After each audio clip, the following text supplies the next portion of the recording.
Chennai super Kings के खिलाफ खेले जाने वाले मुकाबले से पहले ही ना भाई साहब आपके गुजरात टाइटंस के प्लेइंग 11 में इतने बड़े बदलाव होने वाले हैं ना, जिसे सुनने के बाद अभी आप खुद बताओगे कि आखिरकार क्या गुजरात टाइटंस की प्लेइंग 11 में इतने बड़े बदलाव भाई साहब होने चाहिए या फिर नहीं होने चाहिए। अभी आप खुद बताओगे और कंफर्म बताओगे कि आखिरकार ये बदलाव जरूरी है फिर नहीं, क्योंकि जहां पर पिछला मुकाबला आपकी गुजरात टाइटंस की टीम केकेआर से हार कर आई है ना, तो ऐसे में कहा जा रहा कि जो वहां पर गलती भाई साहब आपके गुजरात टाइटंस की है ना, वो गलती यहां पर दोहराएगी नहीं।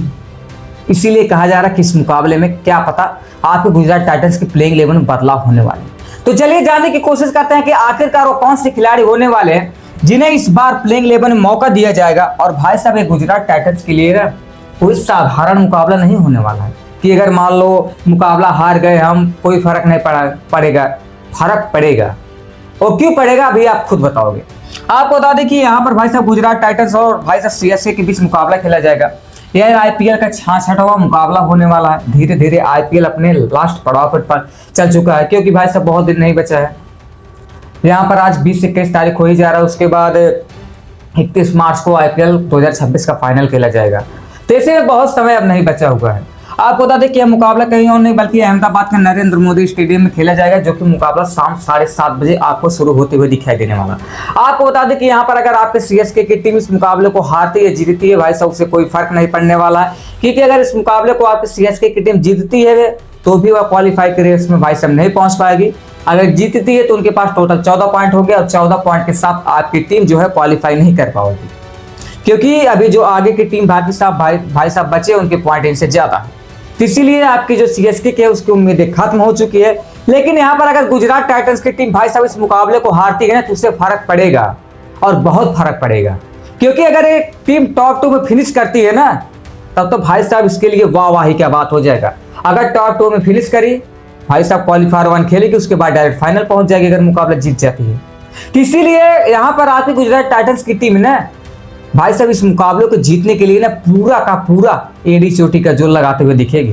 तो इसीलिए मैं कह रहा हूं कि इस प्लेइंग 11 में भाई साहब काफी ज्यादा महत्वपूर्ण है प्लेइंग 11 जानना, कि आखिरकार किस प्लेइंग 11 के साथ आपकी गुजरात टाइटंस की टीम इस मुकाबले में खेलने के लिए उतरेगी। आपको बता दें कि दोनों के बीच अभी तक आईपीएल में 9 बार मुकाबले खेले जा चुके हैं, जिसमें से सीएसके की टीम 4 मुकाबले जीती है, तो 5 मुकाबले आपकी गुजरात टाइटंस की टीम जीती है। 5 मुकाबले आपके सीएसके की टीम हारी है, तो वहीं 4 मुकाबले आपके गुजरात टाइटंस की टीम हारी है।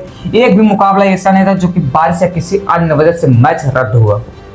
आपको बता दें कि 230 का सबसे हाईएस्ट स्कोर आपके सीएसके का है, तो वहीं 231 का सबसे हाईएस्ट स्कोर आपके गुजरात टाइटंस का है।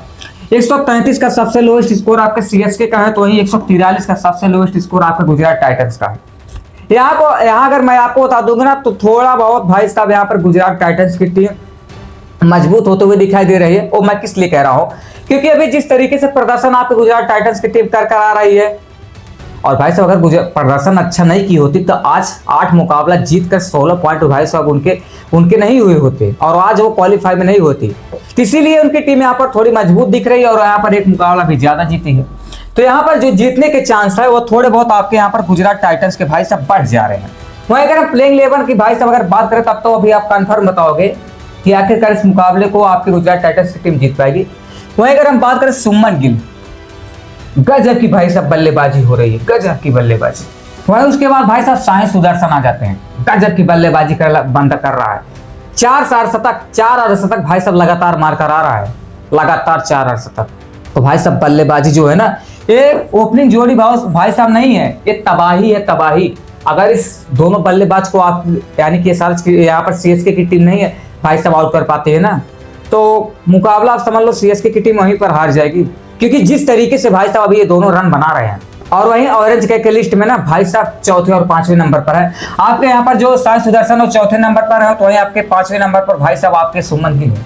इस तरीके से भी रन बनाकर चल रहे हैं। तो इसीलिए मैं कह रहा हूँ कि आपकी जो यहाँ पर ओपनिंग जोड़ी है, ओपनिंग जोड़ी नहीं भाई साहब, तबाही का रूप भाई साहब ये दोनों धारण करते हैं। और जिस तरीके से यहाँ पर गेंदबाजों की भाई साहब धुलैया करते हैं ना, वो तो गेंदबाज को भी पता रहता है, और यहाँ पर जो बल्लेबाज मारता है ना, उनको पता रहता है कि मैं उनका करियर बर्बाद कर रहा हूँ या फिर नहीं। उसके बाद यहाँ पर 3रे नंबर पर भाई साहब जोश बटलर आ जाते हैं। जोश द बॉस, गजब की बल्लेबाजी कर रहे हैं आपके जोश बटलर। हर मुकाबले में बंदे लोग रन मार रहे हैं, हर मुकाबले में रन मार के दे रहे हैं। आपको बता दूं अभी जो केकेआर के खिलाफ पिछला मुकाबला हार के आया है ना, उससे पहले लगातार 5 मुकाबला भाई साहब जीत कर आ रहे हैं, 5 मुकाबला लगातार जीत कर आ रहे हैं। तो इसीलिए आपकी गुजरात टाइटंस की टीम भाई साहब डिजर्व करती है क्वालिफाई में जाने के लिए। उसके बाद कोई और नहीं भाई साहब, यहाँ पर निशांत सिंधु आ जाते हैं। इन्हें 3-4 मुकाबले मौका दिए गए, लेकिन इनके बल्ले से रन नहीं कर रहे हैं। तो ऐसे में उम्मीदें कम है कि इस मुकाबले में आपके निशांत सिंधु खेलने को पाएंगे।